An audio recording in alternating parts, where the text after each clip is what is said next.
Okay, we're back. So I assume this video is going to take a lot longer than I thought, but now I have an entire hour to dedicate to it, not just 20 minutes. So I'll probably, knowing myself, talk for the next majority of the hour to tell you everything I know about addiction. So we finished reviewing methadone, Subutex, Suboxone. Now there's this thing called Sublocade, okay? So Sublocade is Subutex, and I'm not an expert on Sublocade, but it's basically like it's Subutex that is implanted, I believe, in your arm and lasts for over a month. And again, it's extended release, but it's got like a months long half-life, just like Vivitrol has a month long half-life. But again, the challenge with Vivitrol is somebody has to be like a week out of using. You can initiate methadone like immediately. You have to initiate Suboxone or Subutex like after 24 hours of not using. You have to be in active withdrawal to initiate Suboxone or Subutex. With Vivitrol, you should be clean for like a week before you use that as a line of defense, which someone in active addiction is probably not gonna be able to make it a week. So that's great for someone like coming out of jail. The Sublocade is wonderful in some ways because you don't have to take anything every day. So people take methadone once a day. Typically people take Suboxone twice a day, even though I would argue you could take it once a day and that's the better route. Sublocade, you don't take it all. So it breaks the psychological habit of I take a pill multiple times a day or I shoot something multiple times a day. And so people can kind of just take it and forget about it. They get mercy from withdrawal. They don't get high because it's extended release for a month. And the beautiful thing about Sublocade, my hope is that, and this is kind of new and I'm not super experienced with it, but like my hope is that when people break the psychological habit of taking something every day, which they have to do with methadone or Suboxone, with Sublocade, it's just like an implantable that it might just dissolve over time and naturally allow them to taper off without even thinking about it. So I had great success with this at the methadone clinic when we did blind dosing. And blind dosing would happen when somebody would come into the methadone clinic every day.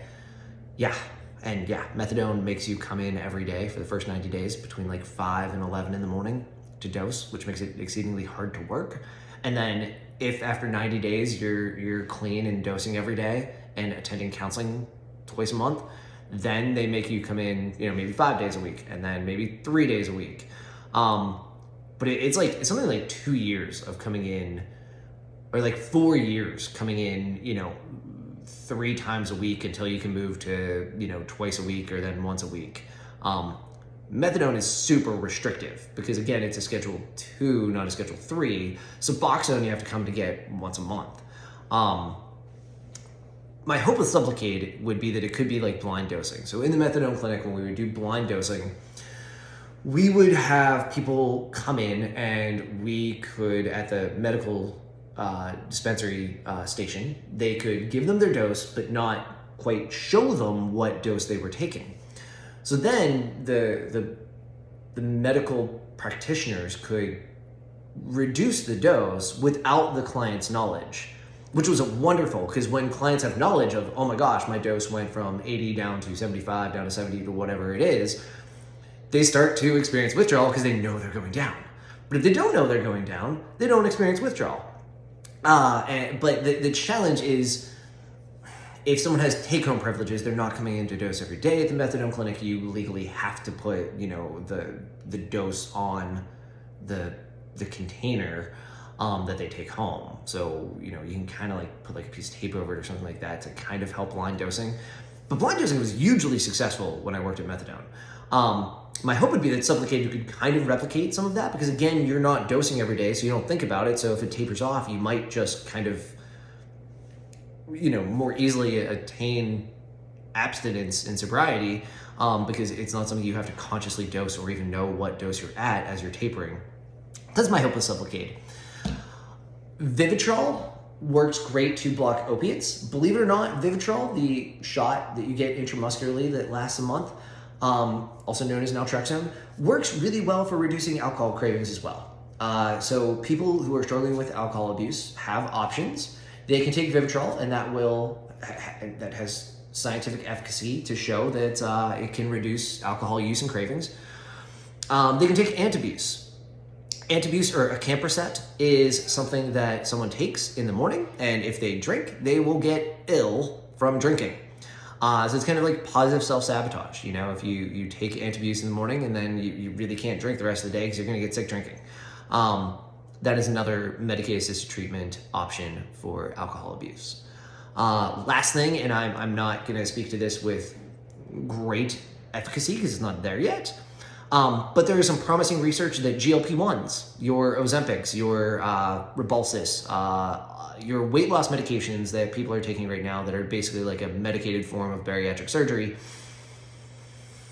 they might also have some efficacy in reducing cravings more across the board than just food. So perhaps reducing cravings for gambling, cravings for sex and sex addiction if that is hypersexual, cravings for other drugs perhaps. Now, we don't have that research yet because it's too new, but I would not doubt, because there's money to be made there, that they're looking very, very closely into the carryover effect of GLP-1 into the field of addiction.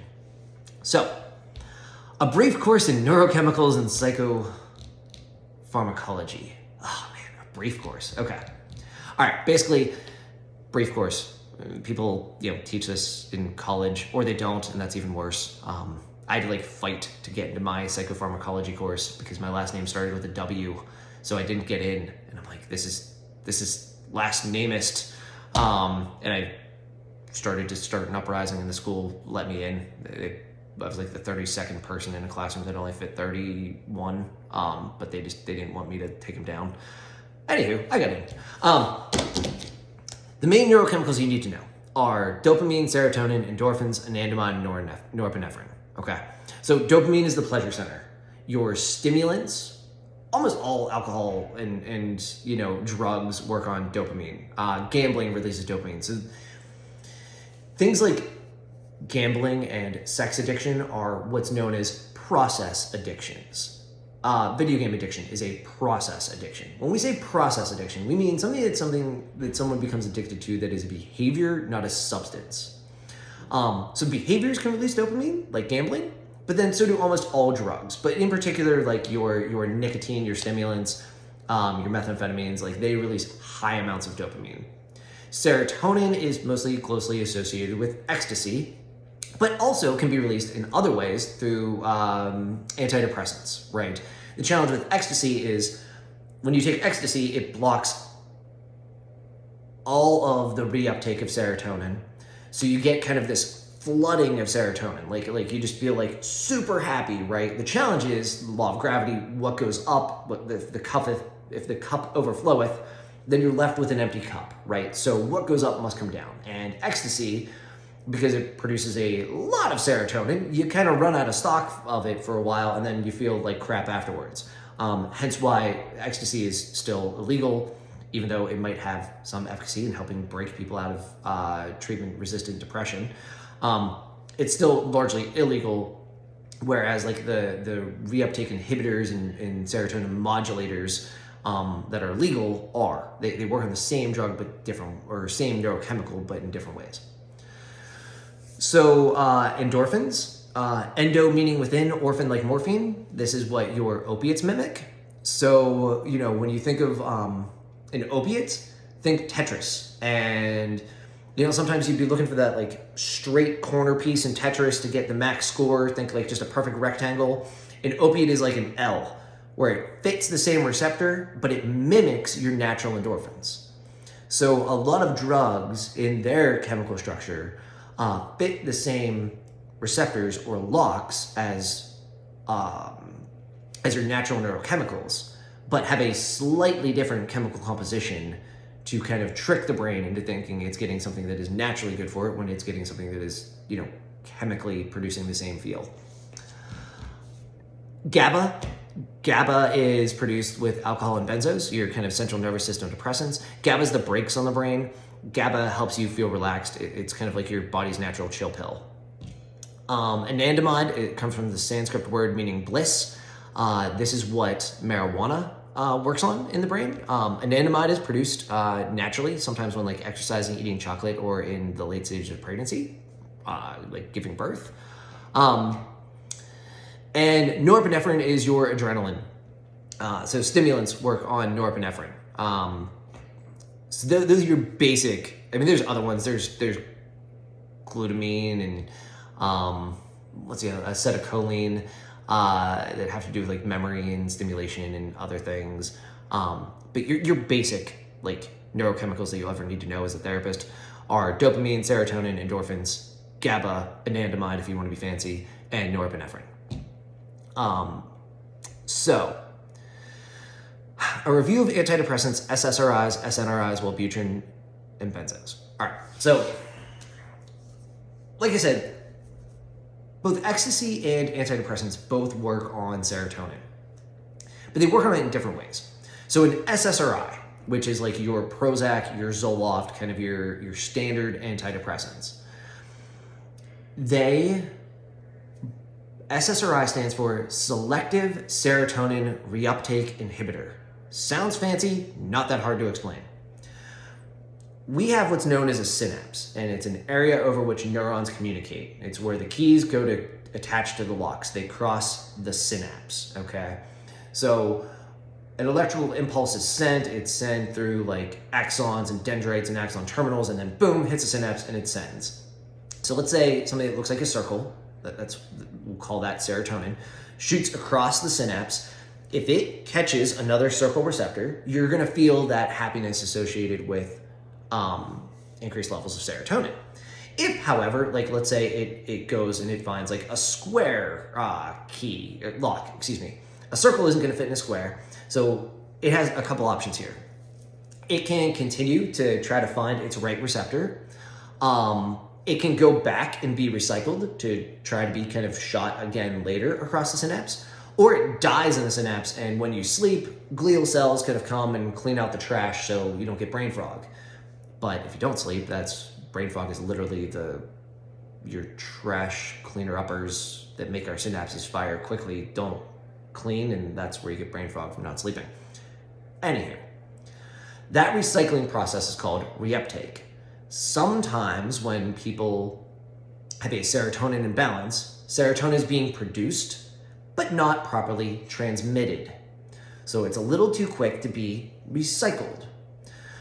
What an SSRI does is it blocks the recycling of serotonin. So it kind of says, get your butt back there. You're not ready to be recycled yet. Find your right receptor. And it takes what you're naturally producing and making sure that it transmits properly. So there's no abuse value of Prozac, right? Prozac has no street value. Because if you're not struggling with depression, your cup is gonna be half full of serotonin. If, however, you are struggling with depression, the theory is you might not be getting enough serotonin produced, properly transmitted.